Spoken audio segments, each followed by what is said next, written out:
Continuity, కొనసాగింపు అనేది చాలా ముఖ్యం. ఒకరు మొదలుపెట్టింది తానెందుకు పూర్తి చేయాలి అనుకుంటే అభివృద్ధి అక్కడితోనే ఆగిపోతుంది. హైదరాబాద్ విషయంలో మాత్రం ఆ తప్పు ఎప్పుడూ ఎక్కడా జరగలేదు. కుతుబ్ షాహీ రాజవంశం పాలన తర్వాత మొఘల్స్ వచ్చారు. అసఫ్ జాహీలు హైదరాబాద్ని ఇంకాస్త డెవలప్ చేశారు. గోల్కొండకి పశ్చిమాన ఉన్న ఇబ్రహీంపట్నంని కుతుబ్ షాహీలు నిర్మిస్తే నిజాంలు ఉత్తరాన మరో నగరాన్ని నిర్మించారు. అదే సికింద్రాబాద్. ఎస్, బ్రిటిషర్స్ కి సదుపాయం కల్పించడం కోసం మొదలుపెట్టిన కంటోన్మెంట్ ఏరియానే సికింద్రాబాద్ అయిపోయింది. అప్పటి నుంచే జంట నగరాలు అనే పేరు వినిపించడం మొదలైంది. రాళ్ళు రప్పలు, గుట్టలు, కనీసం సరైన రోడ్డు కూడా లేని ప్రదేశాన్ని చూపించి ఇక్కడ మరో నగరం సృష్టిస్తాను అనగానే సహజంగా ఎవరికైనా నవ్వొస్తుంది. అయితే ఆ మరో నగరంలో సెంటు భూమి కొనుక్కోలేనప్పుడు అప్పుడు తెలిసొస్తుంది దాని విలువేంటో. ఇక్కడ ఎవరు ప్రారంభించారు అనే క్రెడిట్ కోసం ఎవరు కొట్టుకోనక్కర్లేదు, ఎవరు బాగా కొనసాగించారు అనేది ఇంపార్టెంట్. అలా చంద్రబాబు హయాంలో ఊహకు మించిన అభివృద్ధి చెందిన ప్రాంతమే హైటెక్ సిటీ. ఆ నగరం పేరే Cyberabad. A warm welcome to President William Jefferson Clinton to Hyderabad. Sorry, Cyberabad. This is known as Cyberabad as on today.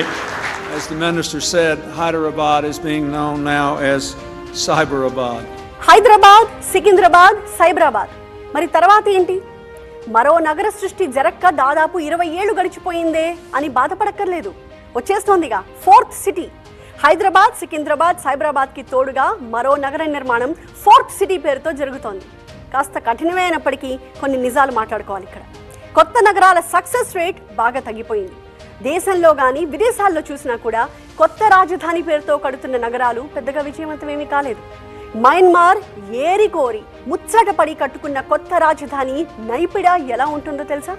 20 వరుసలతో కట్టిన హైవేలు, 100కు పైగా లగ్జరీ హోటల్స్, మ్యూజియంస్, గోల్ఫ్ కోర్సులు, లేనిదంటూ లేదక్కడ. అన్నీ కట్టేశారు. But Naypyidaw is a failure city. అన్నీ ఉన్నాయి కానీ జనం మాత్రం లేరక్కడ. ఈ ప్రపంచంలో టాప్ 5 యూజ్లెస్ మెగా ప్రాజెక్ట్స్లో అది కూడా ఒకటి.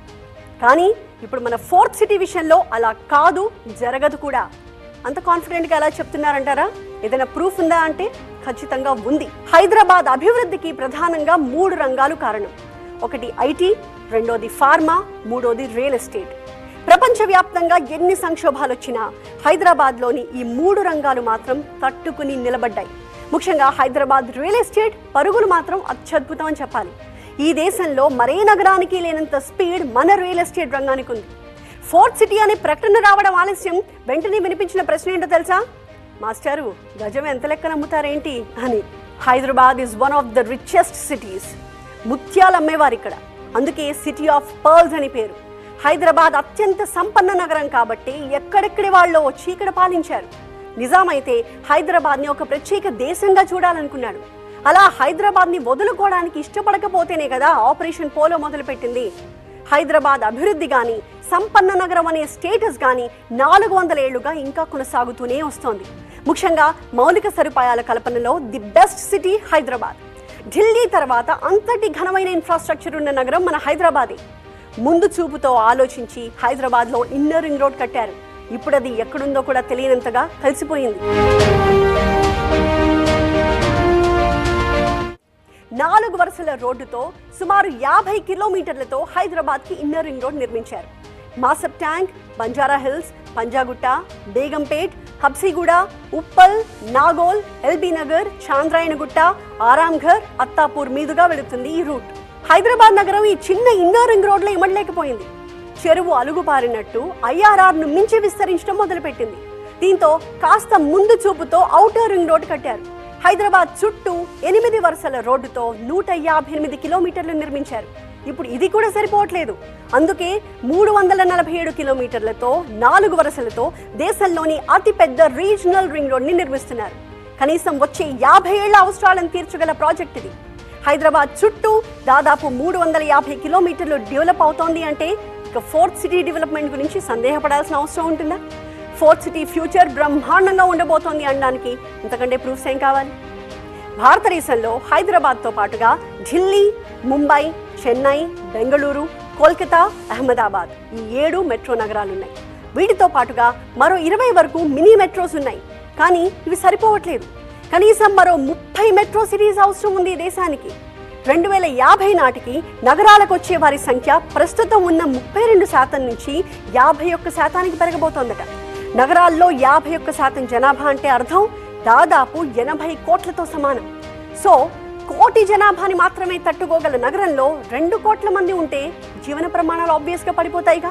అందుకే ఈ దేశానికి కొత్త నగరాలు అవసరం. దాన్ని ఆలోచించి కడుతున్నదే హైదరాబాద్లోని 4th సిటీ. ఇంతకీ ఏముంటాయి ఈ 4th సిటీలో? రంగారెడ్డి జిల్లా ముచ్చర్లలో సుమారు 4000 ఎకరాల్లో నిర్మిస్తున్న 4వ నగరంలో education hub, health hub, sports hub, electronics and electrical hub, startups ఇలా ఒక్కటేమిటి లేనివంటూ ఉండవు. ఇప్పటికే స్కిల్ యూనివర్సిటీని ఇదే 4th సిటీలో శంకుస్థాపన చేశారు. ఇప్పుడు 200 ఎకరాల్లో ఆర్టిఫిషియల్ ఇంటెలిజెన్స్ సిటీని కూడా నిర్మించబోతున్నారు. Data centres, high performance computing facilities, innovation ఐడియాలకు కేర్ ఆఫ్ అడ్రస్ గా ఏఐ సిటీని మార్చబోతున్నారు. ఈ 4th సిటీకి మెట్రోతో అనుసంధానం ఉంటుంది. ఆల్రెడీ ఇంటర్నేషనల్ ఎయిర్పోర్ట్తో కనెక్టివిటీ కూడా ఉంది. చాలా మంది ఎయిర్పోర్ట్ దగ్గర ఉండడం అదేమైనా పెద్ద అడ్వాంటేజా అంటూ ఉంటారు కాస్త అజ్ఞానంగా. కానీ ఒక్క శంషాబాద్ ఎయిర్పోర్ట్ వల్ల వెస్ట్ హైదరాబాద్ ఎంత డెవలప్ అయిందో చూస్తే కళ్ళు తిరిగిపోతాయి. ఉదాహరణకి ఈస్ట్ హైదరాబాద్ వైపు అంటే ఉప్పల్ వైపు డెవలప్ చేద్దామని ఎన్నో ఏళ్లుగా ప్రయత్నిస్తున్నా ఆశించినంత అక్కడ జరగట్లేదు. పోచారంలో ఐటీ పార్క్ పెట్టినా పెద్దగా ముందుకు పోవట్లేదు. కారణం ఎయిర్పోర్ట్ దూరంగా ఉండడమే. అందుకే ఇప్పుడు ఇదే ఇంటర్నేషనల్ ఎయిర్పోర్ట్ ని బేస్ చేసుకుని ఒక హెల్త్ సిటీని సృష్టించబోతోంది తెలంగాణ ప్రభుత్వం. మరోలా చెప్పాలంటే హెల్త్ టూరిజం కి కేర్ ఆఫ్ అడ్రస్ గా మార్చబోతోంది.